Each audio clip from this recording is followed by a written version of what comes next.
नमस्कार दोस्तों, बहुत बहुत स्वागत है आपके अपने YouTube चैनल समर्पण द लर्निंग पॉइंट में। दोस्तों, आज मैं आपके लिए वीकली करेंट अफेयर का वीडियो लेकर आई हूँ, जिसमें मैं 15 जून से लेकर 21 जून तक के जितने भी मोस्ट इम्पॉर्टेंट करेंट अफेयर हैं उसे मैं कवर करूँगी। साथ ही साथ हर क्वेश्चन से रिलेटेड एक्स्ट्रा फैक्ट भी बताऊँगी। तो चलिए मैं वीडियो को स्टार्ट करती हूँ। फर्स्ट क्वेश्चन है, कोविड-19 के मामलों में सबसे सुरक्षित देश कौन बना है?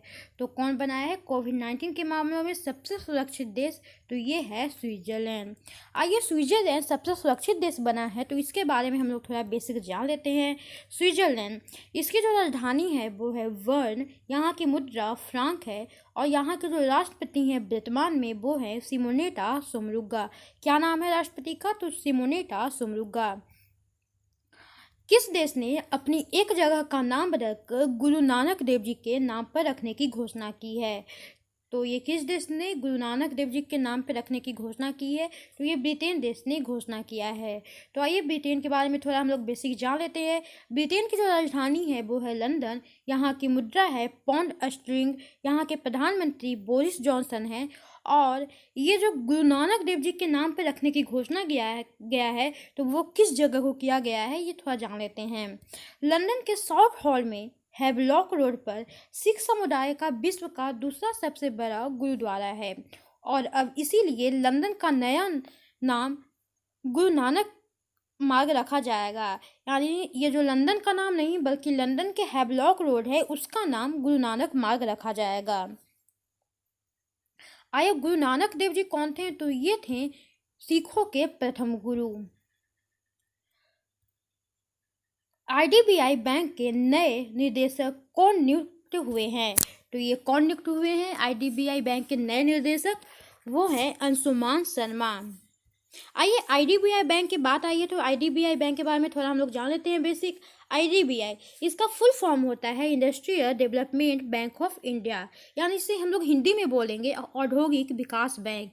इसकी स्थापना यानी आईडीबीआई बैंक की स्थापना हुआ था आप लोग 1 जुलाई 1964 में। कब हुई थी? 1 जुलाई 1964। इसका जो मुख्यालय है वो है मुंबई में और इसके वर्तमान में एमडी एंड सीईओ हैं वो हैं राकेश शर्मा। क्या है? एमडी और सीईओ दोनों हैं राकेश शर्मा।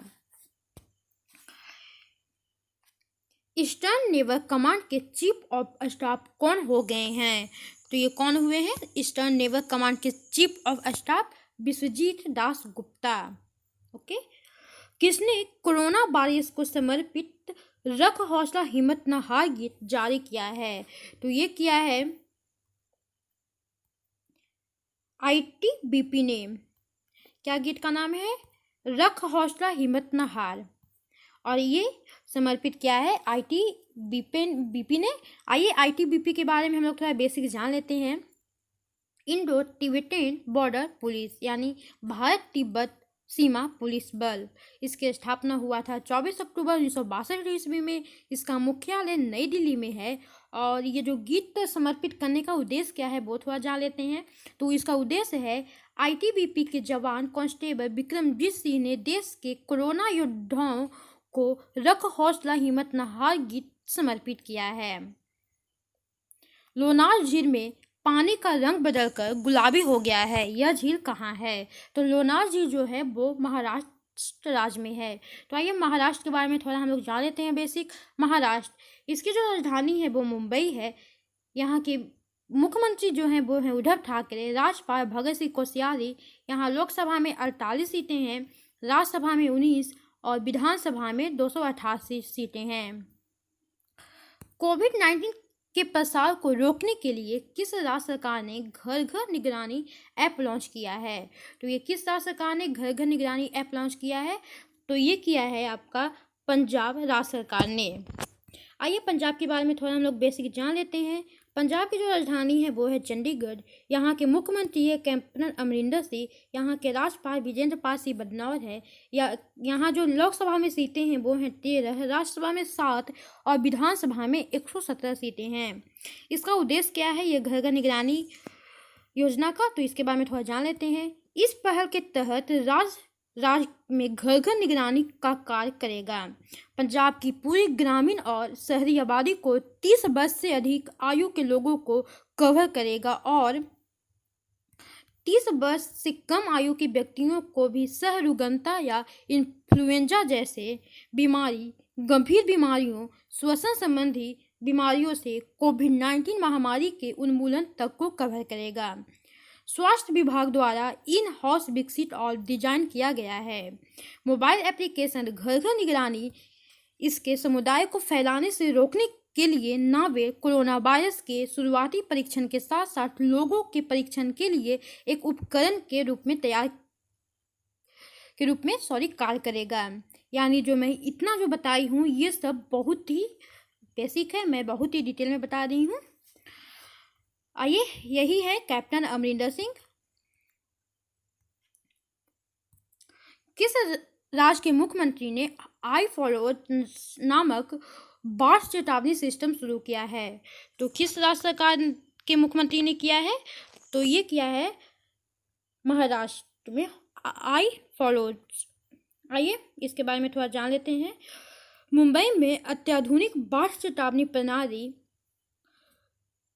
आई फॉलोज शुरू की गई है। फ्लड वार्निंग सिस्टम को केंद्रीय पृथ्वी विज्ञान मंत्री हर्षवर्धन सिंह ने महाराष्ट्र के मुख्यमंत्री उद्धव ठाकरे के साथ मिलकर लॉन्च किया है। आई फॉलो में 7 मॉडल होते हैं। आइए क्या क्या मॉडल है उसके बारे में जान लेते हैं हम लोग। Data assimilation, flood inundation, vulnerability, risk dissemination module और डिसीजन सपोर्ट सिस्टम है। यही 7 इसमें आई फॉलोज में मॉडल है। आइए इसका उद्देश्य क्या है वो जान लेते हैं। आई फॉलो मुंबई को 3 दिन पहले होने वाली बाढ़ की भविष्यवाणी करने में सक्षम बनाएगी। परिणाम स्वरूप प्रशासन बाढ़ के साथ साथ संपत्ति को बचाने में सक्षम होगा। अब शहर प्रणाली के प्रक्षेपण के साथ अधिक लचीला हो जाएगा क्योंकि यह उच्च वर्षा और चक्रवात की घटनाओं के दौरान आगामी खतरे के शुरुआती संकेत प्रदान करेगा। किस राज्य सरकार ने एथलीट हिमा दास का नाम खेल रत्न के लिए खेल मंत्रालय को भेजा है? और ये असम ने भेजा है। आइए असम के बारे में जान लेते हैं। असम की जो राजधानी है वो है दिसपुर। यहाँ के मुख्यमंत्री सर्बानंद सोनोवाल हैं। यहाँ के राज्यपाल जगदीश मुखी। लोकसभा में 14, राज्यसभा में 7 और विधानसभा में 126 सीटें हैं। साल 2018 में शानदार प्रदर्शन करने वाली देश की शीर्ष फराटा धाविका हिमा दास के नाम की असम सरकार ने खेल रत्न पुरस्कार के लिए सिफारिश की है।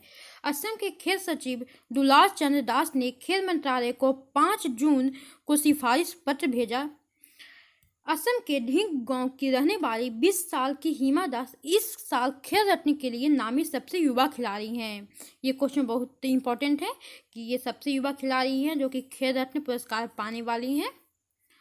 निम्न में से किस शहर के रेलवे स्टेशन ने रोबोट कैप्टन अर्जुन लॉन्च किया है? तो ये किस शहर के रेलवे स्टेशन ने किया है रोबोट कैप्टन अर्जुन? तो ये किया है पुणे रेलवे स्टेशन ने। आइए इसका उद्देश्य क्या है जानते हैं। रोबोट कैप्टन अर्जुन को रेलवे स्टेशनों पर स्क्रीनिंग और निगरानी तेज करने के लिए लॉन्च किया गया है। इसे सेंट्रल रेलवे के तहत संचालित रेलवे सुरक्षा बल द्वारा लॉन्च किया गया है। विज्ञप्ति में कहा गया है कि अगर यात्री के शरीर सामान से अधिक है तो यह रोबोट अलार्म बजा देता है। यह ध्वनि और वीडियो के जरिए संवाद करता है। और देखिए ये यहाँ है। निम्न में से किस देश के क्रिकेट टीम के दिग्गज बल्लेबाज मैट मूरे का हाल ही में 90 साल की उम्र में निधन हो गया है? तो ये जो मैट पूरे हैं वो एक दिग्गज बल्लेबाज हैं। बल्लेबाज यहाँ होगा।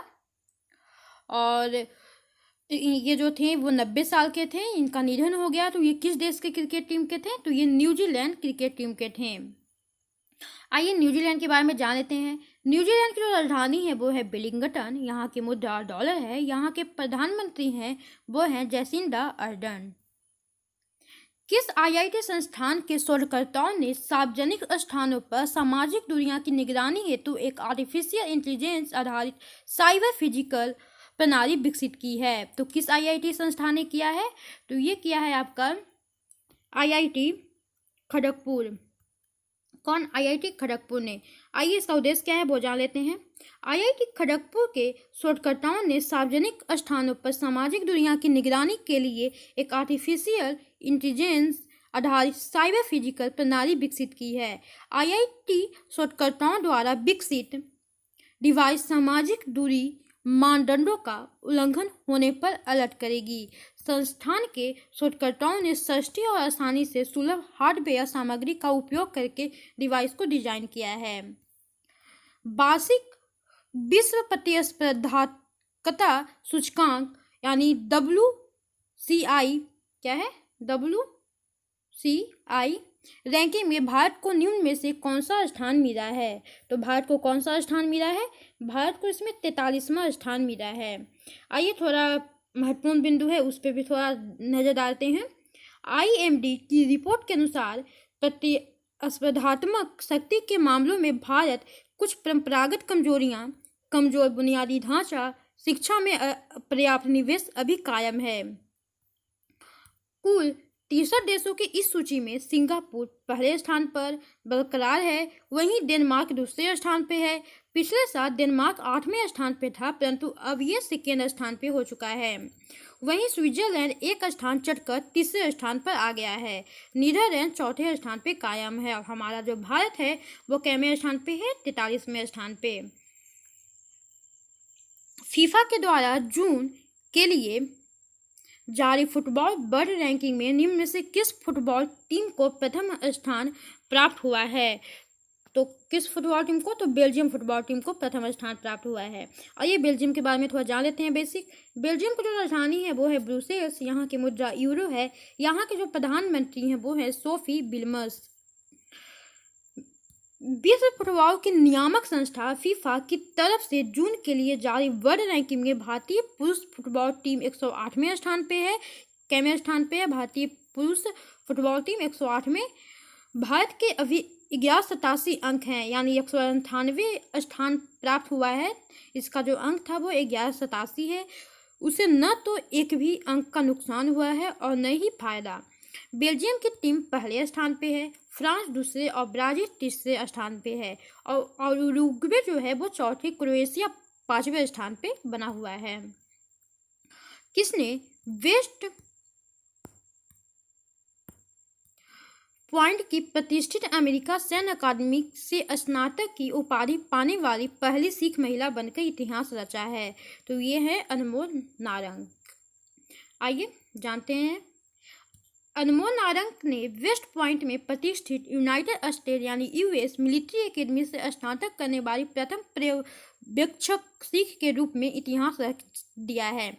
वह लगभग 1100 कैंडिडेट में से जिन्होंने न्यूयॉर्क के प्रीमियर संस्था के कैंपस में सेकेंड लेफ्टिनेंट के रैंक के साथ स्नातक किया था, ये उपलब्धता हासिल करने के बाद उनको उम्मीद है कि उनके धर्म और समुदाय का प्रतिनिधित्व करने के उनके प्रयास अमेरिकियों को सिख समुदाय के बारे में और सीखने के लिए प्रोत्साहित करेगा। इनका जो जन्म हुआ था अनमोल नारंग का, वो और पालन पोषण रोजवेल जॉर्जिया में हुआ था। कहाँ हुआ था? जॉर्जिया में। और यही जो है वो है अनमोल नारंग।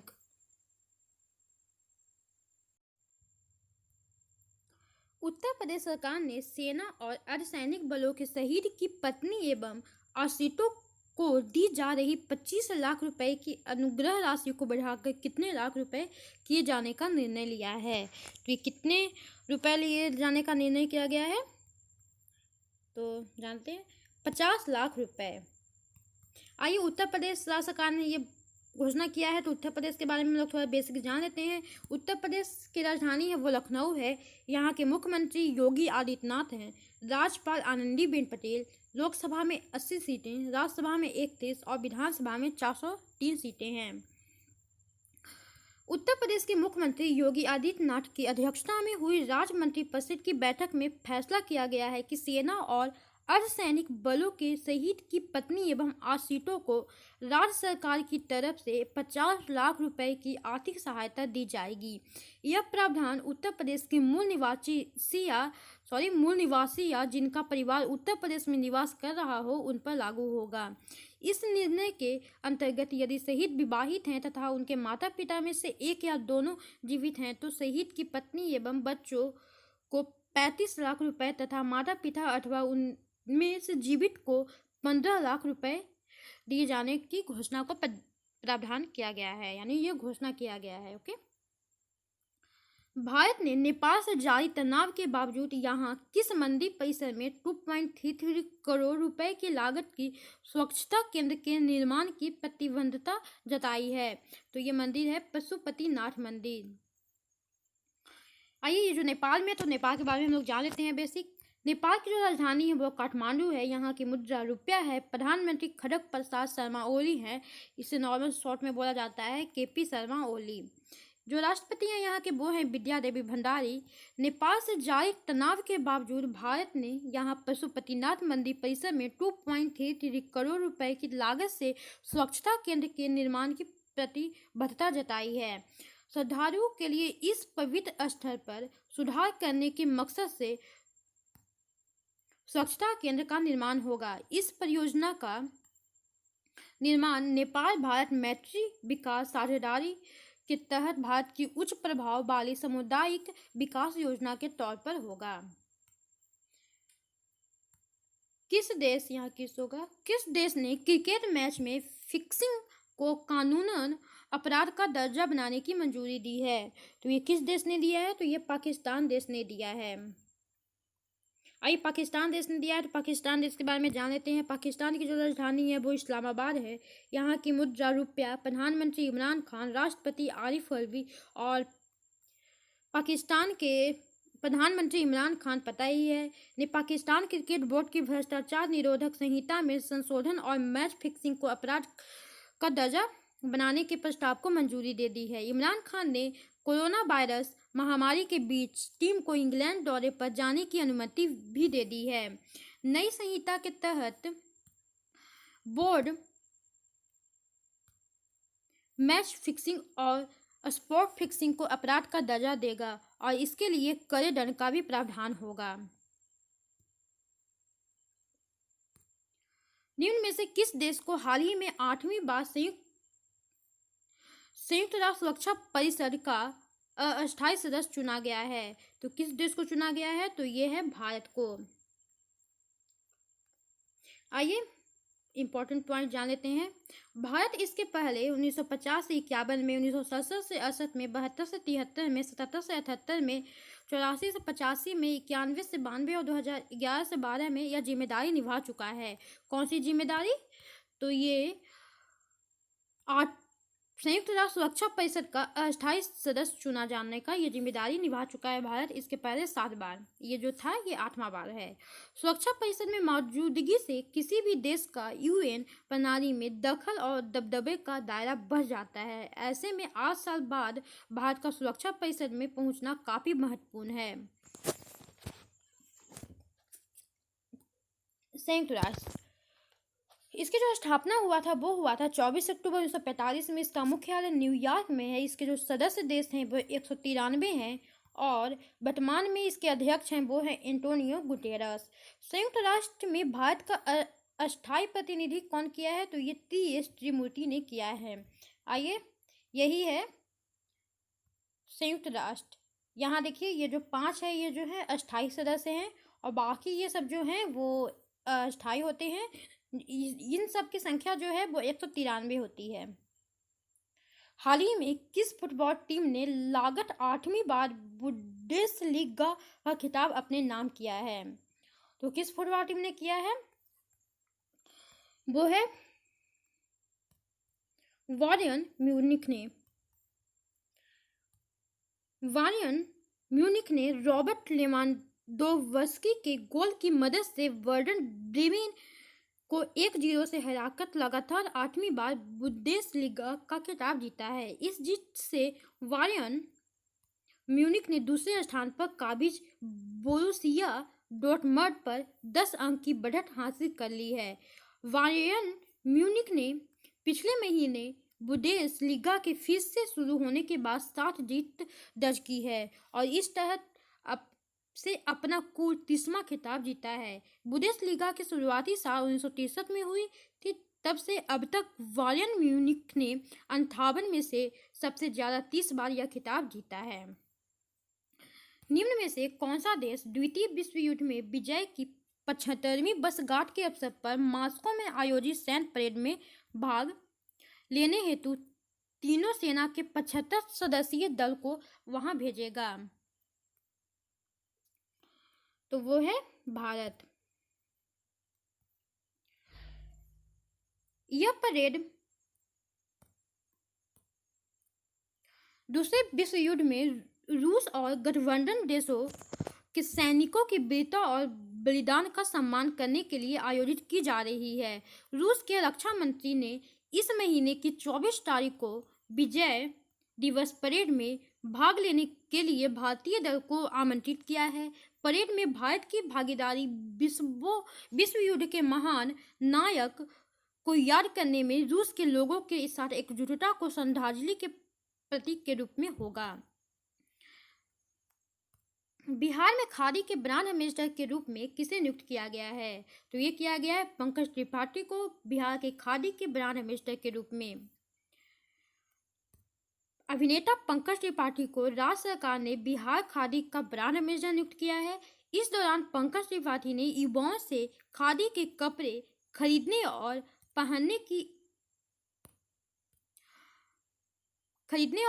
अपील की है। बता दें कि बिहार के नीतीश कुमार जो कि मुख्यमंत्री हैं, सरकार ने अभी हाल ही में अभिनेता पंकज त्रिपाठी को बिहार खादी का ब्रांड एम्बेसडर नियुक्त किया है। पंकज बिहार के गोपालगंज के मूल निवासी हैं।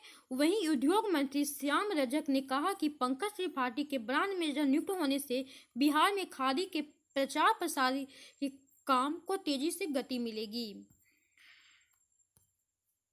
एशियाई फुटबॉल परिसंघ यानी AFC ने 2022 महिला एशियाई कप की मेजबानी के अधिकार निम्न में से किस देश को दिया है? तो ये किस देश को मिला है ये अधिकार? तो ये अधिकार मिला है भारत को। हाल ही में किस राज्य सरकार ने नीट परीक्षा को पास करने वाले सरकारी संस्थानों के छात्रों को 10% आरक्षण देने की घोषणा किया है, यानी 10% रिजर्वेशन देने की घोषणा किया गया है? तो ये किस राज्य सरकार ने ये घोषणा किया है? तो ये राज्य सरकार है तमिलनाडु। आइए तमिलनाडु के बारे में हम लोग बेसिक जान लेते हैं। तमिलनाडु की जो राजधानी है वो चेन्नई है। यहाँ के मुख्यमंत्री के पलानीस्वामी है। यहाँ के जो राज्यपाल हैं वो हैं बनवारीलाल पुरोहित। लोकसभा में 39, राज्यसभा में 18 और विधानसभा में 234 सीटें हैं। तमिलनाडु मंत्रिमंडल ने सरकारी स्कूल के छात्रों के लिए 10% आरक्षण को मंजूरी दे दी है जिन्होंने नीट की परीक्षा पास की है। यह फैसला मद्रास हाई कोर्ट के पूर्व न्यायाधीश P. कलैयारासनन वाले एक सदस्यीय आयोग की रिपोर्ट के आधार पर लिया गया है। 36 आरक्षण उन सभी वर्गों के छात्रों पर लागू होगा जिन्होंने उन सरकारी स्कूलों में पढ़ाई की है जो नगर पालिकाओं और निगमों आदि द्रविड़ और जनजातीय कल्याण पुनर्वित्त स्कूलों और वन विभाग के स्कूलों में आते हैं। सिर्फ इन्हीं जो स्कूल में पढ़ रहे हैं उन्हीं को सिर्फ 10% आरक्षण मिलेगा। ओके। ऑस्ट्रेलिया क्रिकेट बोर्ड के हाल ही में किस बैटिंग कोच को उनके पद से हटा दिया गया है? तो किसे हटा दिया गया है? तो ग्रीम हिक को हटा दिया गया है। किस देश की संसद ने उत्तराखंड के पिथौरागढ़ जिले में भारतीय क्षेत्र पर दावा करने वाले नए नक्शे की मंजूरी दे दी है? तो किस देश ने किया है ये? तो ये किया है नेपाल ने, और नेपाल के बारे में मैं बता रही हूँ। भारत के कड़े विरोध के बावजूद इस नए नक्शे में नेपाल ने 3 भारतीय इलाकों को लिपुलेखा, कालापानी और लिपियाधुरा को अपने क्षेत्र के रूप में दर्शाया है। नेपाल के इस कदम से दोनों देशों के सौहार्दपूर्ण संबंधों को बहुत बड़ा झटका लगा है। नेपाल के राष्ट्रपति भवन की तरफ से जारी बयान के मुताबिक राष्ट्रपति भंडारी यानी विद्यादेवी भंडारी ने बिल पर संवैधानिक प्रावधानों के तहत हस्ताक्षर किए हैं। इस नक्शे को राष्ट्रीय मान्यता देने के लिए संविधान संशोधन बिल को नेपाली संसद ने उस सदन ने 18 जून 2020 को इसे सर्वसम्मति से पारित कर दिया है। नेशनल असेंबली के अध्यक्ष गणेश तिमिलसिना ने बताया कि सदन में उपस्थित सभी 57 सदस्यों ने इस बिल के पक्ष में वोट दिया है। प्रधानमंत्री नरेंद्र मोदी ने हाल ही में वाणिज्य खनन के लिए कितने कोयला खदानों की नीलामी की प्रक्रिया शुरू की है? तो ये कितने? तो ये है 41। ओके, हाँ, ये कुछ इंपॉर्टेंट पॉइंट जानते हैं। प्रधानमंत्री नरेंद्र मोदी ने वाणिज्य खनन के लिए 41 कोयला खदानों की नीलामी प्रक्रिया शुरू की है। सरकार की इस कदम से देश का कोयला क्षेत्र निजी कंपनियों के लिए खुल जाएगा। प्रधानमंत्री नरेंद्र मोदी ने इसे आत्मनिर्भर भारत बनने की दिशा में एक बड़ा कदम बताया है। वाणिज्यिक खनन के लिए कोयला खदानों की नीलामी प्रक्रिया शुरुआत करने के मौके पर प्रधानमंत्री मोदी ने कहा कि देश कोरोना वायरस संक्रमण से अपनी लड़ाई जीत लेगा और इस संकट को एक अवसर में बदल लेगा। यह महामारी भारत को आत्मनिर्भर बनाएगी।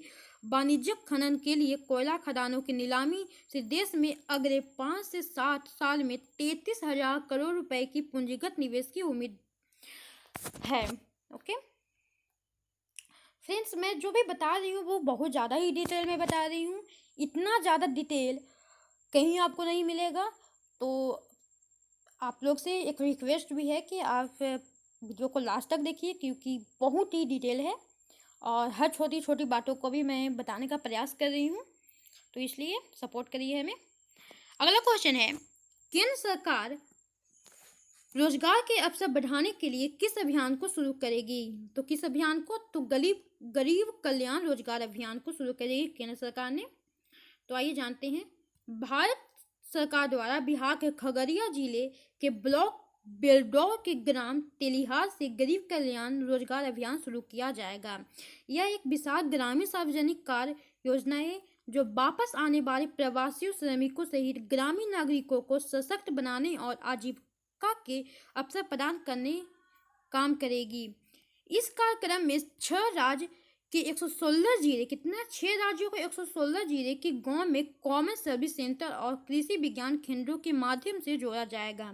6 राज्य हैं, वो जानते हैं कौन कौन है। तो फर्स्ट है उत्तर प्रदेश, अगला है मध्य प्रदेश, राजस्थान, ओडिशा, झारखंड और बिहार। ये जो 6 राज्य हैं, इसी में ये क्या है, गरीब कल्याण रोजगार अभियान शुरू किया जाएगा। गरीब कल्याण रोजगार अभियान 125 दिनों तक चलने वाला अभियान होगा। कितने? 125 दिनों तक, जो मिशन मोड में काम करेगा। यह 12 विभिन्न मंत्रालय, जैसे जो विभाग है उसका नाम देख लेते हैं। ग्रामीण विकास, पंचायती राज, पर्यावरण, रेलवे, पेट्रोलियम और प्राकृतिक गैस, सड़क परिवहन और राजमार्ग, खनन, पेयजल और स्वच्छता, दूरसंचार, कृषि, नवीन और नवीकरणीय ऊर्जा और सीमा सड़कों का एक समन्वित प्रयास है। इन जो है वो 12 मंत्रालयों में ये रोजगार का अवसर मिलेगा। इस अभियान में 50,000 करोड़ रुपए के फंड से एक तरफ प्रवासी श्रमिकों को रोजगार देने के लिए विभिन्न प्रकार के 25 कार्यों का तीव्र और केंद्रित होकर क्रियान्वयन होगा, तो वहीं दूसरी ओर देश के ग्रामीण क्षेत्रों में बुनियादी ढांचों का निर्माण किया जाएगा। JSW सीमेंट के ब्रांड एम्बेसडर कौन बने हैं? तो ये बने हैं सौरव गांगुली और सुनील छेत्री दोनों। आइए JSW सीमेंट के बारे में थोड़ा जान लेते हैं। इसकी स्थापना हुआ था 1982 में। इसका मुख्यालय मुंबई में है। इसके अध्यक्ष हैं वो है सज्जन जिंदल, संस्थापक सज्जन जिंदल, यानी अध्यक्ष और संस्थापक दोनों सज्जन जिंदल ही हैं। सौरव गांगुली कौन है, जान लेते हैं। पूर्व भारतीय क्रिकेटर और भारतीय क्रिकेट टीम के कप्तान थे। ये कौन थे? सौरव गांगुली। ये क्रिकेटर हैं भारतीय और भारतीय क्रिकेट टीम के कप्तान भी रह चुके हैं। और वर्तमान में ये क्या है वो जानते हैं। यह वर्तमान में भारतीय क्रिकेट कंट्रोल बोर्ड यानी BCCI की अध्यक्षता की है। BCCI वो है जो कि भारत में जितने भी क्रिकेट होते हैं उसका संचालन ये करती है BCCI, और इसी के जो अध्यक्ष हैं सौरव गांगुली हैं। सुनील छेत्री कौन है? तो ये है भारतीय राष्ट्रीय फुटबॉल टीम और बेंगलुरु FC के कप्तान हैं ये सुनील छेत्री, और इन्हीं दोनों को बनाया गया है JSW का ब्रांड एम्बेसडर। किसने R&D पोर्टल सत्यभामा लॉन्च किया है? तो ये किसने किया है? तो ये किया है प्रहलाद जोशी ने। इसका उद्देश्य क्या है वो जानते हैं। खनन और खनिज क्षेत्र में गुणात्मक और नवीन अनुसंधान और विकास कार्य करने के लिए शोधकर्ताओं और वैज्ञानिक को प्रोत्साहित करना है। सत्यभामा, इसका फुल फॉर्म हम लोग जान लेते हैं। साइंस एंड टेक्नोलॉजी योजना फॉर आत्मनिर्भर भारत इन, यहाँ थोड़ा मिसप्रिंटिंग हो गया है, इन माइनिंग एडवांसमेंट। क्या है? साइंस एंड टेक्नोलॉजी योजना फॉर आत्मनिर्भर Bharat in mining advancement. Prahlad Joshi जो है वो है केंद्रीय कोयला खान और संसदीय मामलों के मंत्री हैं। केंद्रीय कोयला खान और संसदीय मामलों के मंत्री प्रहलाद जोशी, जैसे कि मैं बता दी हूँ, R&D portal science and technology योजना फॉर आत्मनिर्भर Bharat in mining advancement Satyabhama शुरू किया है। पोर्टल को खान मंत्रालय के विज्ञान और प्रौद्योगिकी कार्यक्रम योजना के लिए लॉन्च किया गया है। नए लॉन्च किए गए पोर्टल से योजना के क्रियान्वयन में दक्षता बढ़ेगी, यानी जो काम करने की जो ये होती है इफिशियंसी वो बढ़ेगी, और साथ ही यह परियोजनाओं की ऑनलाइन निगरानी और धन अनुदान के उपयोग के साथ परियोजना प्रस्तावों को ऑनलाइन जमा करने की अनुमति देगा। देखिए, ये केंद्रीय कोयला खान और संसदीय मामलों के मंत्री प्रहलाद जोशी ने R&D पोर्टल, जिसका आप लोग को बता ही दिए हैं, ये है सत्यभामा का फुल फॉर्म, शुरू किया है। पोर्टल का खान मंत्रालय दक्षता ये बताया गया है, सेम ही चीज़ है, फिर से आ चुका है, सॉरी। R&D सत्यभामा को राष्ट्रीय सूचना विज्ञान केंद्र NIC माइंस इंफॉर्मेशन डिवीजन द्वारा डिजाइन, विकसित और कार्यान्वित किया गया है। इसे नीति आयोग के NGO दर्पण पोर्टल के साथ एकीकृत किया गया है। यह इलेक्ट्रॉनिक प्रारूप में शोधकर्ताओं की प्रगति रिपोर्ट और परियोजनाओं की अंतिम तकनीकी रिपोर्ट को भी स्वीकार करता है। दोस्तों, ये जो वीडियो है वो बहुत ही डिटेल है। मैं इतना विश्वास दिलाती हूँ कि आप एक बार वीडियो को देखेंगे तो आपको 100% सेटिस्फाइड ही मिलेगा। तो इसलिए वीडियो को देखिए अच्छे से, और जिन लोगों ने हमारी वीडियो को लास्ट तक देखा है उनको धन्यवाद, क्योंकि ये जो इतना डिटेल वीडियो है मेरे अंदाज से कहीं नहीं मिलेगा आप लोगों को। तो इसलिए हमारे चैनल पे बने रहिए। Thanks for watching. जिन लोगों ने हमारी वीडियो को देख रहे हैं, प्लीज़ लाइक करें, क्योंकि लाइक करिएगा और शेयर करिएगा अधिक से अधिक तो हम लोगों को सपोर्ट मिलेगा, और अगर हम लोगों को सपोर्ट मिलेगा तो थोड़ा हम लोगों को लगता है कि हमारा वीडियो जो है वो अच्छा बन रहा है। तो इसलिए आप लोग अधिक से अधिक शेयर करिएगा तो अधिक से अधिक लोगों को फ़ायदा होगा, और वो लोग देखेंगे तो हम लोग को पता लगेगा, और आप लोग अधिक से अधिक लाइक करें। जिन लोगों ने हमारे वीडियो को फर्स्ट बार अगर देख रहे हैं तो वो चैनल को सब्सक्राइब करके एक बेल आइकन दिखेगा, उसे क्लिक कर लें। बेल आइकन दबाइएगा तो आपको बेनिफिट ये होगी कि जैसे ही हमारे चैनल पे वीडियो लोड होगा तो आपको नोटिफिकेशन तुरंत चला जाएगा, जिससे आप हमारे चैनल के किसी भी प्रकार की वीडियो को मिस ना कर पाएंगे। और अगर इस वीडियो का आप लोग PDF लेना चाहते हैं, क्योंकि वीडियो अच्छा ही है तो PDF लेना चाहेंगे बहुत लोग, तो वो हमारे टेलीग्राम चैनल है समर्पण द लर्निंग पॉइंट। मैं यहाँ बता देती हूँ आप लोगों को कि समर्पण द लर्निंग पॉइंट जो है वो 2 ग्रुप है। एक है समर्पण द लर्निंग पॉइंट, ये है आपका चैनल टेलीग्राम पे, जिसपे आपको PDF मिलेगी और स्टडी रिलेटेड मटेरियल मिलेगी। और एक है आपका समर्पण द लर्निंग पॉइंट .ग्रुप, जिसपे आपको अगर कोई प्रकार का डाउट होगा तो आप लोग वहाँ पूछ सकते हैं, वहाँ से आप लोगों को डाउट क्लियर भी हो जाएगा। तो इसलिए थैंक यू, क्योंकि जो लोग हमारे वीडियो को लास्ट तक देखे हैं उनको बहुत बहुत धन्यवाद। इतना डिटेल वीडियो आपने फर्स्ट बार देखा होगा, तो इसलिए मैं आशा करती हूँ कि आप लोग लाइक करिएगा, शेयर भी करिएगा, लोगों को हेल्प भी करिएगा। तो ठीक है, मैं फिर मिलती हूँ अगले वीडियो में। तब तक के लिए टेक केयर।